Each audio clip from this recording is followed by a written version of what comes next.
Assalamu alaikum, avec vous Madame Derkaoui Orkia.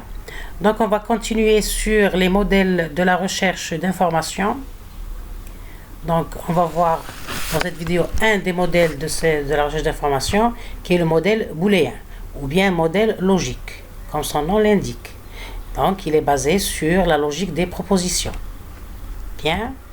Donc le plan de la vidéo est le suivant. Premièrement, on va voir les concepts du modèle booléen. Donc on dit les concepts ou bien les constituants ou bien les composants du modèle booléen. Deuxièmement, on va voir le principe d'appariement avec le modèle booléen, qui est l'appariement exact ou bien le exact matching. Et troisièmement, on va voir un exercice d'application corrigé pour mieux comprendre l'utilisation de ce modèle. Bien sûr, dans un SRI, c'est-à-dire le système de recherche d'information. Bien, donc premièrement, la définition d'un modèle booléen. Donc le modèle booléen ou bien modèle logique est historiquement le premier modèle de la recherche d'information. Le modèle booléen de base ou bien strict, c'est-à-dire le premier modèle, c'est le modèle booléen de base ou bien modèle strict parce qu'il y a des extensions de ce modèle de base, donc il y a des modèles booléens étendus. Pour un début, on va voir le modèle booléen de base ou bien le modèle booléen strict. Il repose sur la théorie des ensembles et la logique des propositions. Donc on va voir qu'on touche ici que la théorie des ensembles est une discipline des mathématiques, aussi la logique des propositions. Donc on peut dire que le modèle booléen est un modèle formel. Donc un document est représenté dans ce modèle. Un document est représenté par une liste de termes d'indexation. Une requête est représentée sous forme d'une équation ou bien une expression logique ou booléenne. Et puis, les termes d'indexation au sein des documents et des requêtes sont reliés par des opérateurs logiques ou bien des connecteurs logiques. Donc, il y a le OU logique, le ET logique et le non logique. Ou bien, on peut dire sauf. On trouve dans quelques références la nomination sauf. Bien. Donc, ici, une autre définition du modèle booléen que j'ai retiré de la référence 3. Le modèle booléen est un modèle exact matching, c'est-à-dire basé sur l'appariement exact ou bien exact matching. Et c'est un modèle le plus commun, c'est-à-dire il est le souvent utilisé.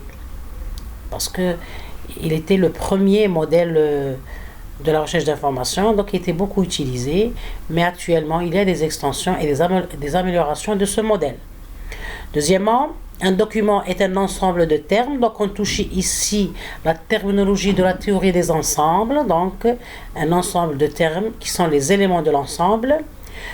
Troisièmement, une requête est une expression logique formée de, premièrement, des termes d'indexation et des opérateurs booléens qui sont le et, le ou et le non logique qui relient ces termes d'indexation. Bien. On a aussi cette phrase-là qui est déductive sur les concepts du modèle. Donc, recherche et information et modèle sauf indexation. On peut déduire de cette phrase que ce modèle, c'est un modèle de recherche d'information, mais il n'y a pas, c'est-à-dire c'est un modèle de recherche, c'est un modèle de recherche d'information, mais il n'y a pas d'indexation, sauf indexation. C'est-à-dire que les documents retournés comme résultat ne sont pas ordonnés. Donc pour ce modèle booléen, l'ordre n'est pas pris en considération. Très bien. C'est-à-dire les documents retournés, les documents pertinents retournés sont donnés dans un ordre chronologique. Ils ne sont pas ordonnés. Bien. Maintenant, quels sont les concepts du modèle booléen? Parce que tout modèle, il a ses concepts, ou bien ses constituants, ou bien ses composants. Donc le modèle de recherche booléen est défini par le quadruplet T, Q, D et F. Où T, c'est l'ensemble des termes d'indexation. Donc on a l'ensemble T qui est formé de T1, T2 jusqu'à Tn. N, c'est le nombre c'est-à-dire c'est le nombre ou bien le cardinal de l'ensemble T, qui est le nombre de termes d'indexation, bien sûr, issus du processus d'indexation, bien de la procédure d'indexation. Il y a l'ensemble D, qui est l'ensemble des documents de la collection. Donc D, il est formé des documents D1, D2 jusqu'à Dm. Donc M, bien sûr, c'est le nombre des documents dans le corpus considéré. Bien. Donc, la représentation du document, elle est ainsi. C'est une liste des termes d'indexation. Donc, par exemple, on a le document D1 qui est formé de 3 termes d'indexation, T1, T2 et T5. Bien. Maintenant, il y a l'ensemble Q, qui est l'ensemble des requêtes booléennes, donc bien logique. Le Q est formé de Q1, Q2 jusqu'à QK, avec K, c'est le nombre d'éléments de l'ensemble Q, selon les requêtes, bien sûr, formulées par l'utilisateur. Exemple, on a la requête Q, qui est formée, ou bien c'est une expression logique, qui est définie ainsi. D1 et T2 ou non T3. Bien. Quatrièmement, il y a la fonction f qui est la fonction de pertinence ou bien la fonction de correspondance qui permet bien sûr d'évaluer le modèle. Elle est définie par, d'évaluer, c'est-à-dire de faire la correspondance entre le document et la requête, c'est-à-dire la correspondance entre la requête qui est formulée par l'utilisateur et les documents du corpus. Donc cette fonction f, elle a comme ensemble de départ D croix Q et comme résultat bien sûr c'est l'ensemble 0, 1, c'est-à-dire c'est ou bien vrai ou bien faux, c'est ou bien 0 ou bien 1. Donc f dt elle est égale à 1 si t appartient au document, 0 sinon. Donc ça a une relation, c'est-à-dire le calcul de f dt, c'est de voir l'occurrence du terme t dans le document D.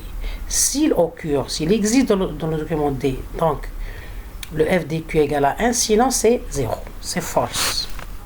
Bien. Donc pour le modèle de document dans le modèle booléen, donc pour le modèle de base ou bien le modèle strict, parce qu'on a dit qu'il y a le modèle étendu qu'on va voir par la suite. Pour le moment, on est en train de voir le modèle booléen de base ou bien strict. Donc le modèle de document dans ce modèle, un document est représenté, comme on l'a déjà dit, par un ensemble ou bien une liste de termes d'indexation qui sont représentés par D égale T1, T2 jusqu'à Tn. Bien sûr, on a ici des exemples. Par exemple, D1 égale à T1, T2, T5, T2 égale à T1, T3, T5, T6, T3 égale T1, T2, T3, T4 et T5. Donc, c'est selon le document et les termes qu'il contient. Pour la requête, la même chose, parce que la requête, c'est un concept du modèle. Donc, le modèle de requête pour l'utilisateur, bien sûr, ici, qui dit requête, dit qu'elle est formulée par l'utilisateur ou bien l'usager, qui est un acteur important dans le processus de recherche d'informations. Donc, pour ce modèle booléen, une requête est un ensemble de termes reliés par des opérateurs ou bien connecteurs booléens qui sont AND, le et, OR, le ou bien NOT, qui est le non. Donc l'ensemble des requêtes est noté par Q égale à Q1, Q2 jusqu'à QK, où K représente le nombre de requêtes. Donc, exemple d'une requête qui est une expression logique formée de termes, vous voyez ici, termes d'indexation reliés par des connecteurs logiques, par exemple T1 et T2 ou non T3. Bien. Maintenant, le modèle de requête. Une requête est le plus souvent formulée dans un langage de requête spécifique au système. Plusieurs types de langages de requête peuvent être utilisés. C'est-à-dire pourquoi on parle ici de la représentation d'une requête dans le modèle booléen, parce qu'une requête, elle peut avoir plusieurs représentations selon le modèle, bien sûr. Donc, une requête est plus souvent formulée dans un langage de requête spécifique au système. Il y a plusieurs types de langages de requête pour pouvoir spécifier cette requête. Il y a par exemple les langages simples, par exemple, qui sont formés un ensemble de mots ou bien sac de termes, ou bien en anglais bag of words, ou bien par une phrase ou un paragraphe en langage naturel. Il y a les langages complexes comme les expressions booléennes.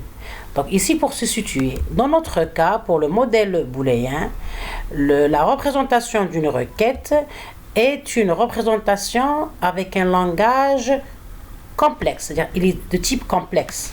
L'expression logique est de type complexe. Donc il y a plusieurs types, c'est-à-dire de langage, de requête, c'est-à-dire pour les types complexes. Il y a les expressions booléennes, comme c'est notre cas ici, le modèle booléen. Il y a les expressions régulières. Il y a le langage structuré précisant la valeur d'attributs, tels que les noms d'auteur, les mots du titre, etc. Il y a les expressions de relations de proximité pondéré entre les mots. Donc dans cette vidéo, on s'intéresse aux types complexes qui sont les expressions booléennes. Pourquoi? Parce qu'on utilise un modèle booléen. Bien. Maintenant, le modèle de la requête toujours.